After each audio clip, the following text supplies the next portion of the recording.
किसान भाइयों, जब हमारी लहसुन की फसल 80 से 90 दिनों की होने को आती हैं, तो हमें ऐसा कौन सा काम करें कि हमारी लहसुन की फसल जो होती है उसमें आकार बढ़ा सके, अधिक से अधिक उत्पादन ले सके। तो किसान भाइयों, मैं शंकर ठाकुर आप सभी किसान भाइयों का अपने चैनल पर स्वागत, वंदन, अभिनंदन करता हूं। किसान भाइयों, वीडियो को पूरा देखिएगा, क्योंकि आज मैं आपको जो जानकारी देने जा रहा हूँ वह बहुत ही महत्वपूर्ण जानकारी है। अगर जो मैं बताऊँगा वो आप अपनी फसल में करते हैं तो आप अधिक से अधिक उत्पादन ले पाएंगे, क्योंकि ये मेरा खुद का अनुभव है। मैं जो भी खाद बताऊंगा, जो भी दवाइयाँ आपको बताऊंगा, वो मेरा खुद का रिसर्च है। मैं अपनी फसल में पहले रिसर्च करता हूँ, पहले उसका उपयोग करता हूँ, और जो मेरे को अच्छा लगता है वो आप सभी किसान भाइयों के सामने शेयर करता हूँ। तो किसान भाइयों, आज मैं जो भी बातें बताऊँगा आप वो अगर जो अपनी फसल में करते हैं तो एक अच्छा उत्पादन ले सकेंगे। तो किसान भाइयों, अभी तक हमने जो भी दिया है, जो भी खाद दिया है, जो भी पोषक तत्व दिए हैं, सब इसका आकार बढ़ाने के लिए दिया है, इसकी हाइट को बड़ा करने के लिए दिए हैं, इसको मोटा करने के लिए दिए हैं। अब हमें जो भी करना है वो इसके कंद को, आकार को बढ़ाने के लिए करना है। हमें कौन कौन से खाद देना है ताकि हम इसका आकार बढ़ा सकें और इन जड़ों को सुरक्षित रख सकें, क्योंकि अब जो भी काम है वो बहुत ज़्यादा काम है।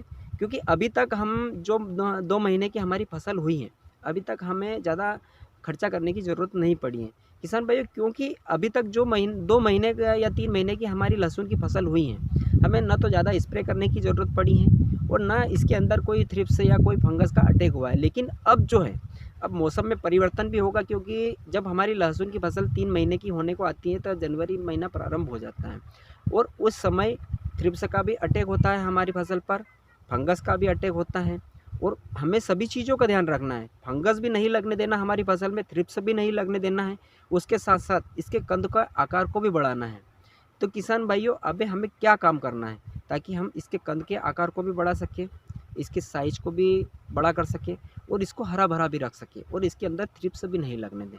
तो किसान भाई, सबसे पहले हमें पानी पिलाने से पहले 40 किलो प्रति एकड़ के हिसाब से डीएपी लेना है। डीएपी में फास्फोरस पर्याप्त मात्रा में होता है, और किसी भी कंद वाली फसल का अगर जो हमें अधिक उत्पादन लेना है तो उसमें फास्फोरस की पर्याप्त मात्रा में हमें देना पड़ता है। तो 40 किलो प्रति एकड़ के हिसाब से डीएपी लेना है।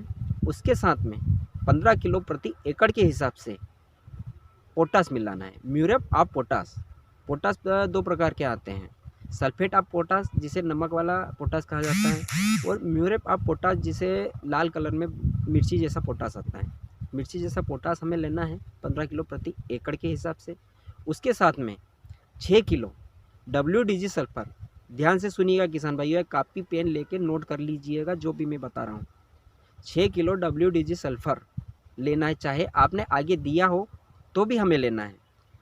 ज़्यादा किसान भाइयों, इसमें ज़्यादा खर्चा नहीं है। अगर जो मान लो आप अपनी फसल में 2000 या 2500 का खर्चा करते हैं तो इसका 3 गुना उत्पादन भी ले सकेंगे, इसका 3 गुना रिटर्न भी आपको मिलेगा। तो 6 किलो WDG सल्फर लेना है। इसके बाद में 15 किलो हमें यूरिया हम नहीं दे सकते, क्योंकि नाइट्रोजन की भी ज़रूरत पड़ती है किसान भाइयों इसमें, तो हम यूरिया नहीं दे सकते। तो यूरिया की नाइट्रोजन की पूर्ति हम कैसे करें? तो इसके लिए अमोनियम सल्फेट, जो कि हमें 25 किलो का बैग मिलता है, मार्केट में बहुत सारी कंपनियां बनाती हैं, तो हमें अमोनियम सल्फेट लेना है, और 10 से 12 किलो अमोनियम सल्फेट प्रति एकड़ के हिसाब से मिलाना है। उसके साथ में हमें कैल्शियम नाइट्रेट प्लस बोरान। किसान भाई ध्यान से सुनिए, कैल्शियम नाइट्रेट अलग आता है और कैल्शियम नाइट्रेट प्लस बोरान अलग आता है। बहुत सारी कंपनियां बनाती है, जैसे कि उत्तम का भी आता है, श्रीराम का भी आता है, और नागार्जुन का भी आता है। बहुत सारी कंपनी बनाती है, बहुत किसी में अच्छी कंपनी का कैल्शियम नाइट्रेट प्लस बोरान लेना है 10 से 15 किलो प्रति एकड़ के हिसाब से। उसके बाद इन जड़ों को हमें अगर जो सुरक्षित रखना है तो इसके लिए हमें एक कीटनाशक की आवश्यकता पड़ती है। तो कीटनाशक में आप क्लोरो ले सकते हैं। क्लोरो हमें लेना है 400 ग्राम प्रति बीघे के हिसाब से, 800 ग्राम प्रति एकड़ के हिसाब से क्लोरो लेना है। और इसके साथ में हमें एक फंगीसाइड लेना है। तो फंगीसाइड में आप कार्बेंडाजिम प्लस मेनकोजेब भी ले सकते हैं, या मेनकोजेब 50% जो आता है वो ले सकते हैं। इन सबको मिलाना है और मिलाकर हमारे खेत में अच्छे से छिड़काव करके पानी पिलाना है। इसके बाद पानी पिलाने से 8 से 10 दिन बाद हमें एक स्प्रे करना है। तो इसको सुरक्षित रखने के लिए हमें स्प्रे करना अनिवार्य है, क्योंकि इस समय किसान भाइयों थ्रिप्स का प्रकोप बन जाता है, और अगर जो आपकी फसल में थ्रिप्स हैं तो आपके पत्ते सुरक्षित नहीं रहेंगे, ये मुरझाएंगे, और अगर जो ये मुरझाएंगे या पीले पड़ेंगे या सूखेंगे तो इसका आकार नहीं बनेगा। तो इसको सुरक्षित रखने के लिए हमें एक कीटनाशक लेना है, जैसे थ्रिप्स अगर जो ज़्यादा आपकी मात्रा फसल में थ्रिप्स यहाँ रहते हैं किसान भाइयों, और अगर जो थ्रिप्स है तो आप बायर कंपनी का जंप आता है वो लीजिए, और उसके साथ में लेमड़ा साइलोथिन लीजिए।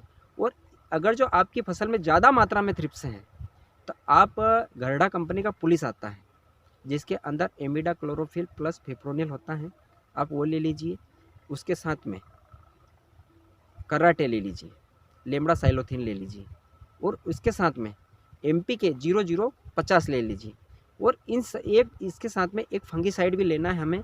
जैसे कि किसान भाइयों पत्ते सूख रहे हैं, इन पत्तों को ऊपर से जैसे पीले पड़ रहे हैं और सूख रहे हैं, इनको अगर जो सुरक्षित रखना है तो हमें एक फंगीसाइड लेना है। और फंगीसाइड हमें टेबुकोनाजोल प्लस सल्फर भी ले सकते हैं, या फिर इसके साथ में टेबुकोनाजोल प्लस अजक्सोबिन ले सकते हैं। जैसे मैं आपको एक सीधी सी भाषा में बताता हूँ, मेरे किसान भाई टेक्निकल का नाम नहीं जानते हैं, सिर्फ दवाई का नाम जानते हैं कि ये दवाई हमें डालना है।